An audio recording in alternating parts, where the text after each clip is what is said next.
warahmatullahi wabarakatuh. Kami dari kelompok 5 akan mempresentasikan materi dari pertemuan kelima, yaitu alat kelengkapan koperasi. Sebelum itu, kami akan memperkenalkan diri kami masing-masing. Perkenalkan, nama saya Farah Fauzia. Saya Bella Puspita Budianto. Saya Lulukanya Putri. Tujuan pembelajaran dari materi ini yaitu mahasiswa mampu memahami dan menjelaskan tentang rapat anggota dalam koperasi, kepengurusan koperasi, dan pengawas koperasi. Apa itu alat kelengkapan koperasi? Alat kelengkapan koperasi atau lebih dikenal dengan perangkat organisasi koperasi adalah struktur dan unsur-unsur yang memiliki peran serta tanggung jawab masing-masing untuk menjalankan visi dan misi organisasi koperasi. Dituliskan dalam Undang-Undang Nomor 25 Tahun 1992 tentang perkoperasian. Koperasi terdiri atas 3 unsur utama, yaitu rapat anggota, pengurus, dan pengawas. Keanggotaan koperasi dapat diperoleh atau diakhiri setelah persyaratan sebagaimana diatur dalam anggaran dasar dipenuhi. Sebelum membahas mengenai alat-alat koperasi, mari kita membahas mengenai keanggotaan dan anggaran dasar. Keanggotaan koperasi bersifat terbuka bagi semua yang bisa dan mampu menggunakan jasa koperasi dan bersedia menerima tanggung jawab keanggotaan. Koperasi memiliki 2 jenis anggota, yaitu anggota koperasi primer dan anggota koperasi sekunder. Anggota koperasi primer adalah orang perorangan yang mampu melakukan perbuatan hukum, mempunyai kesamaan kepentingan koperasi, bersedia menggunakan jasa koperasi, dan memenuhi persyaratan sebagaimana ditetapkan dalam anggaran dasar. Sedangkan anggota koperasi sekunder yaitu koperasi yang mempunyai kesamaan kepentingan ekonomi dan memenuhi persyaratan sebagaimana ditetapkan dalam anggaran dasar. Berikut adalah hak dan kewajiban anggota. Pertama, kewajiban, yaitu meliputi mematuhi anggaran dasar, anggaran rumah tangga, dan keputusan rapat anggota. Lalu berpartisipasi aktif dalam kegiatan usaha yang diselenggarakan oleh koperasi. Ketiga, mengembangkan dan memelihara nilai koperasi. Lalu adapun hak yang dimiliki oleh anggota. 1. Menghadiri, menyatakan pendapat, dan memberikan masuk suara dalam rapat anggota. 2. Mengemukakan pendapat atau saran kepada pengurus di luar rapat anggota, baik diminta atau tidak. 3. Memilih dan atau dipilih menjadi pengawas atau pengurus. 4. Meminta diadakan rapat anggota menurut ketentuan dalam anggaran dasar. 5. Memanfaatkan jasa yang disediakan oleh koperasi. 6. Mendapatkan keterangan mengenai perkembangan koperasi sesuai dengan ketentuan dalam anggaran dasar. Dan 7. Mendapatkan selisih hasil usaha koperasi dan kekayaan sisa. Adapun sanksi yang dikenakan kepada anggota jika melanggar aturan yang ada atau tidak menjalankan kewajibannya. 1. Teguran tertulis paling banyak 2 kali. Kedua, pencabutan status keanggotaan jika 2 teguran tersebut diabaikan.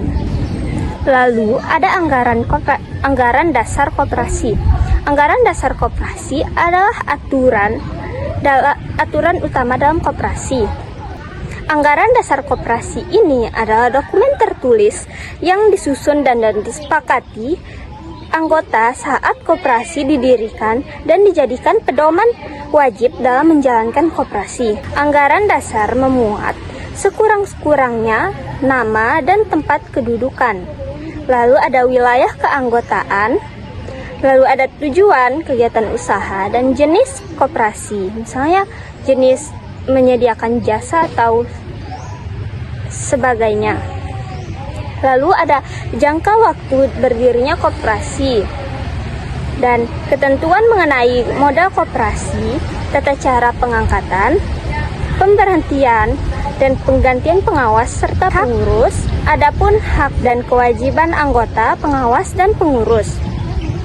ketentuan mengenai syarat keanggotaan, ketentuan mengenai rapat anggota, ketentuan mengenai penggunaan selisih hasil usaha, ketentuan mengenai perubahan anggaran dasar, ketentuan mengenai perubahan, ada ketentuan mengenai pembubaran, dan ada ketentuan mengenai sanksi jika anggota, pengawas, ataupun pengurus melakukan pelanggaran. Dan terakhir, ada ketentuan mengenai tanggungan anggota. Anggaran dasar sebagaimana dilarang memuat ketentuan tentang pemberian manfaat pribadi kepada pendiri atau pihak lainnya. Perangkat organisasi koperasi terdiri atas yang pertama ada rapat anggota, yang kedua ada pengawas, dan ketiga ada pengurus. Yang pertama, saya akan menjelaskan tentang rapat anggota. Rapat anggota adalah perangkat organisasi koperasi yang memegang kekuasaan tertinggi dalam koperasi. Rapat anggota sebagai pemegang kekuasaan tinggi adalah keberadaan lembaga ini sebagai satu-satunya lembaga formal yang mewadahi semua anggota koperasi sebagai sesama pemilik. Selanjutnya ada wewenang rapat anggota. Saya akan menjelaskan tentang rapat anggota, tentunya memiliki wewenang sebagaimana dijelaskan dalam pasal 33 antara lain. Yang pertama, ada menetapkan kebijakan umum koperasi, yang kedua, mengubah anggaran dasar, yang ketiga, memilih, memangkat, dan memberhentikan pengawas dan pengurus, yang keempat, menetapkan rencana kerja, rencana anggaran, pendapatan, dan belanja koperasi. Yang kelima, menetapkan batas maksimum pinjaman yang ada dilakukan oleh pengurus untuk dan atas nama koperasi. Yang ketujuh, meminta keterangan dan mengesahkan pertanggungjawaban. Yang kedelapan, pengawas dan pengurus dalam melaksanakan tugas masing-masing. Yang kesembilan, menetapkan sebagian selisih hasil usaha. Yang kesepuluh, memutuskan penggabungan, peleburan, kepailitan, dan pengubahan koperasi. Yang kesebelas, menetapkan keputusan lain dalam batas yang ditentukan oleh undang-undang ini. Selanjutnya yang kedua ada pengawas. Pengawas adalah perangkat organisasi koperasi yang bertugas menguasai dan memberikan nasihat kepada pengurus. Pengawas dipilih dari dan oleh anggota pada rapat anggota. Adapun persyaratan untuk dipilih menjadi pengawas meliputi yang pertama, tidak pernah menjadi pengawas atau pengurus suatu koperasi atau komisaris atau redaksi suatu perusahaan yang dinyatakan bersalah karena menyebabkan koperasi atau perusahaan itu dinyatakan pailit. Yang kedua, tidak pernah dihukum karena melakukan tindak pidana yang merugikan koperasi, keuangan negara, dan atau yang berkaitan dengan sektor keuangan dalam waktu 5 tahun sebelum pengangkatan. Adapun tugas-tugasnya, pengawas memiliki tugas yang wajib dijalankan untuk keberlangsungan dan menjaga keamanan koperasi. Tugas-tugas yang dimaksud yaitu, yang pertama, mengusulkan calon pengurus, yang kedua, memberikan nasihat dan pengawasan kepada pengurus, yang ketiga, melakukan pengawasan terhadap pelaksanaan kebijakan dan pengelolaan koperasi yang dilakukan oleh pengurus, yang keempat, serta melaporkan hasil pengawasan kepada rapat anggota. Adapun hak-haknya, yang pertama, menetapkan penerimaan dan penolakan anggota baru, serta memberhentian anggota sesuai dengan ketentuan dalam anggaran dasar. Yang kedua, meminta dan mendapatkan segala keterangan yang diperlukan dari pengurus dan pihak lain yang terkait. Yang ketiga, mendapatkan laporan berkala tentang perkembangan usaha dan kinerja koperasi dari pengurus. Yang keempat, memberikan persetujuan atau bantuan kepada pengurus dalam melakukan perbuatan hukum tertentu yang ditetapkan oleh anggaran dasar. Yang kelima, serta dapat memberhentikan pengurus untuk sementara waktu dengan menyebutkan alasannya. Adapun pemberhentian pengawas, keputusan untuk memberhentikan pengawas hanya dapat ditetapkan setelah yang bersangkutan diberi kesempatan untuk membela diri dalam rapat anggota, kecuali yang bersangkutan menerima keputusan pemberhentian tersebut.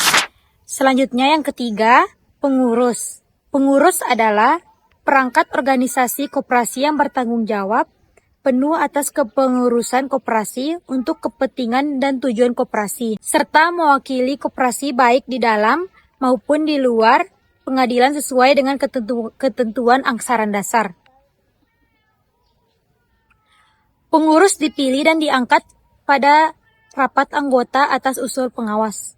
Untuk pertama kali, pengangkatan pengurus dilakukan dengan mencantumkan susunan dalam nama pengurus dalam akta pendirian koperasi sebagaimana dimaksud dalam pasal 10 ayat 2. Pengurus diangkat untuk jangka waktu tertentu dengan kemungkinan diangkat kembali. Ketentuan mengenai tata cara pencalonan, pemilihan, pengangkatan, jangka waktu kepengurusan, pemberhentian, dan pengganti pengurus diatur dalam anggaran dasar. Adapun tugas-tugasnya, yang pertama, mengelola koperasi berdasarkan anggaran dasar. Yang kedua, mendorong dan memajukan usaha anggota. Yang ketiga, menyusun rancangan rencana kerja serta rencana anggaran pendapatan dan belanja koperasi untuk diajukan kepada rapat anggota. Yang keempat, menyelenggarakan pembukaan keuangan dan inventaris secara tertib. Yang kelima, menyelenggarakan pembinaan karyawan secara efektif dan efisien. Yang keenam, memelihara buku daftar anggota, buku daftar pengawas, buku daftar pengurus, buku daftar pemegang sertifikat modal, koperasi, dan risalah rapat anggota lain. Yang ketujuh, melakukan upaya lain bagi kepentingan, kemanfaatan, dan kemajuan koperasi sesuai dengan tanggung jawabnya dan keputusan rapat anggota. Selanjutnya ada ketentuan wewenang. Pengurus berwenang mewakili koperasi di dalam maupun di luar pengadilan. Pengurus tidak berwenang mewakili koperasi apabila terjadi perkara di depan pengadilan antara koperasi dan pengurus yang bersangkutan mempunyai kepentingan yang bertentangan dengan kepentingan koperasi.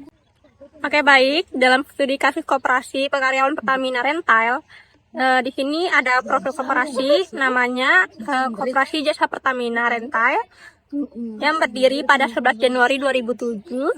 Legalitasnya disahkan 12 Mei 2008. Jenis koperasi jasa fokus utamanya. Lalu dalam analisis kelembagaannya, yang pertama ada legalitas yang jelas dan unit usaha yang kuat.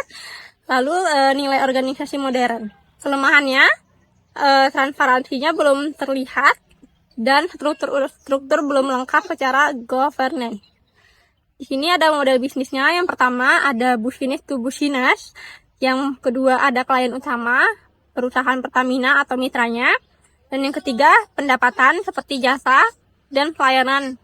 Keunggulannya stabil dan scalable. Lalu ada unit usaha. Di sini jenis usahanya yang pertama ada tenaga alih daya, kedua event organizer, yang ketiga pengadaan barang dan keempat kendaraan. Hasil analisisnya diverifikasi usaha tinggi, dua berbasis jasa atau service based kooperatif. Dalam analisis kesesuaian undang-undang koperasi, aspek pertama pengurus, statusnya ada, aspek pengawas, statusnya juga ada, lalu ada aspek rapat anggota, statusnya tidak ada, dan aspek transparansi, statusnya juga tidak ada. Di sini ada analisis strategis seperti SWOT-nya. Yang pertama, strength, terhubung ekosistem Pertamina, dan multibisnis. Weakness-nya, governance belum lengkap, opportunity, ekspansi jasa nasional, duitnya, kompetisi perusahaan jasa profesional, gap analisis. Yang pertama tidak terlihat rapat anggota, yang kedua tidak ada manajemen profesional, ketiga minim sistem kontrol, dan keempat transparansi rendah. Dalam rekomendasi yang pertama perkuat rapat anggota sebagai pusat kekuasaan. Yang kedua, tambahkan CEO atau manajer. Ketiga, bangun sistem audit dan risiko. Keempat, digitalisasi koperasi. Yang kelima, transparansi laporan keuangan. Lalu di sini ada hasil akhirnya. Yang pertama, koperasi pertamanya rental menjadi koperasi modern berbasis jasa.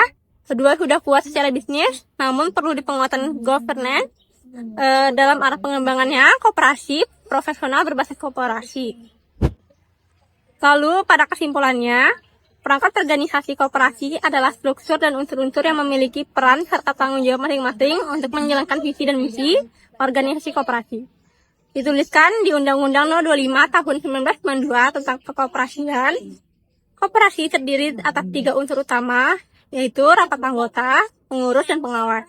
Dengan rapat anggota sebagai pemegang kekuasaan tertinggi, pengawas yang bertugas mengawasi dan memberikan nasihat kepada pengurus, serta pengurus sebagai perangkat organisasi koperasi yang bertanggung jawab penuh atas kepengurusan koperasi untuk kepentingan dan tujuan koperasi. Sekian presentasi dari kelompok kami.